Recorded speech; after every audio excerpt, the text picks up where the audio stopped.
मुलांनो, आज आपण भाषासूत्रम 2 मधील प्रथम पुरुषवाचकानी सर्वनामानी किम सर्वनाम याचा अभ्यास करणार आहोत.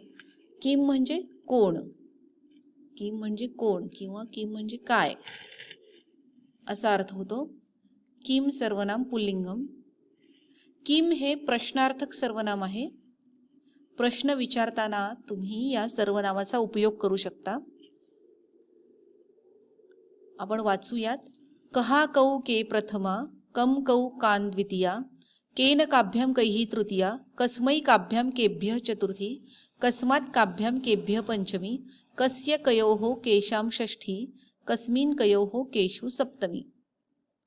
आता अर्थ पाहूयात. कहा कौ के. कहा म्हणजे कोण, कौ म्हणजे कोण दोघे आणि के म्हणजे कोण सर्व. कम कौ कान द्वितीया. कम म्हणजे कोणास किंवा कोणाला, कौ म्हणजे कोण दोघास किंवा कोण दोघांना, कान म्हणजे कोण सर्वास किंवा कोण सर्वांना. केन काभ्याम कैहि तृतीया. केन म्हणजे कोणाकडून, कोणाशी, कोणामुळे. तसंच द्विवचनासाठी कोण दोघांकडून, कोण दोघांमुळे, कोण दोघांशी, कोण दोघांनी. कैही म्हणजे कोण सर्वांकडून, कोण सर्वांनी, कोण सर्वांशी, कोण सर्वांमुळे असा अर्थ इथे होतो. आता चतुर्थी विभक्ती बघा. कस्मै काभ्याम केभ्यः चतुर्थी. कस्मै म्हणजे काय, कोणाला किंवा कोणास, कोणाकरिता किंवा कोणासाठी.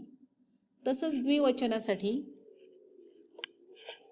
कोण दोघास, कोण दोघांना, कोण दोघांकरिता किंवा कोण दोघांसाठी असा अर्थ होतो. आणि केभ्यः कोण सर्वास, कोण सर्वांना, कोण सर्वांकरिता, कोण सर्वांसाठी. ज्याला द्यायचंय त्याची चतुर्थी हे लक्षात ठेवायचं. कस्मात् काभ्याम केभ्यः पंचमी. कस्मात कोणाहून, कोणातून, कोणापासून, कोणापेक्षा. आता द्विवचनासाठी कोण दोघांहून, कोण दोघातून, कोण दोघांपासून, कोण दोघांपेक्षा. बहुवचन कोण सर्वांहून, कोण सर्वातून, कोण सर्वांपासून, कोण सर्वांपेक्षा. षष्ठी विभक्ती कस्य कयोः केशाम षष्ठी म्हणजे कोणाचे, कोण दोघांचे, कोण सर्वांचे. कस्मिन् कयोः केषु सप्तमी म्हणजे कोणात, कोणामध्ये, कोणाविषयी, कोणावर असं म्हणायचं असेल तर कस्मै. द्विवचन काय येईल त्याचं, कोण दोघात, कोण दोघांमध्ये, कोण दोघांविषयी, कोण दोघांवर. बहुवचन कोण सर्वात, कोण सर्वांमध्ये, कोण सर्वांविषयी, कोण सर्वांवर. हा झाला किम सर्वनाम. का के काहा प्रथमा, काम के काहा द्वितीया, कया काभ्याम काभी तृतीया, कस्यै काभ्याम काभ्यः चतुर्थी, कस्याः काभ्याम काभ्यः पंचमी, कस्याः कयोः कासाम षष्ठी, कस्याम कयोः कासु सप्तमी.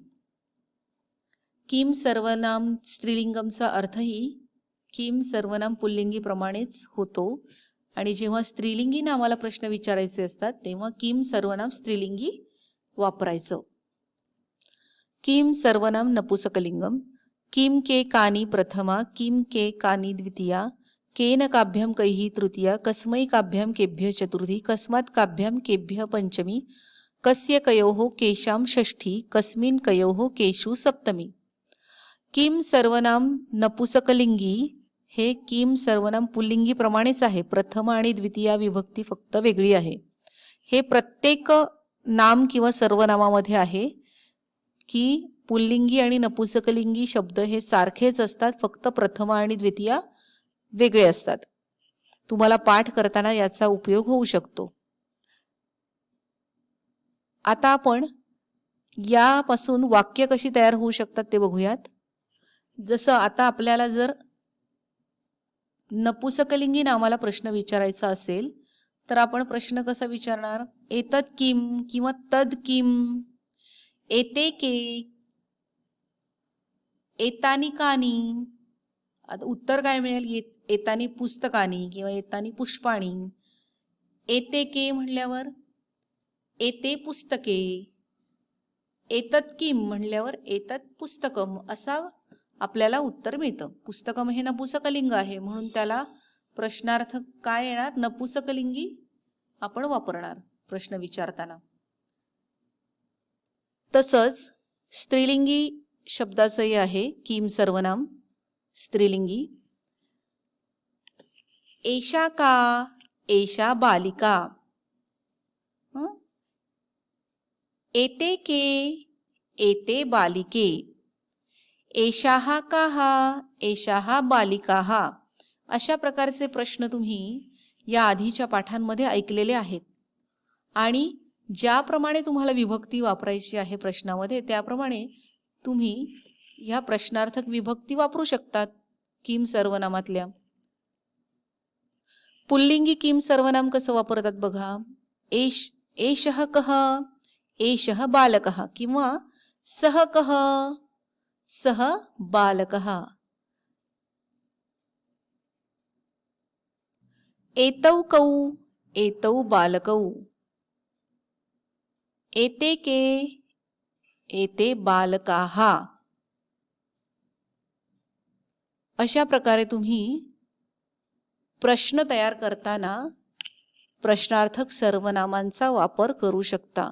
विभक्तीप्रमाणे याचा वापर करायचा आहे. तुम्ही जसजसे वाक्य तयार करायला लागाल तसतसा तुम्हाला याचा उपयोग कळेल. ही सर्वनामं वहीमध्ये लिहायची आहेत आणि पाठ करायची आहेत.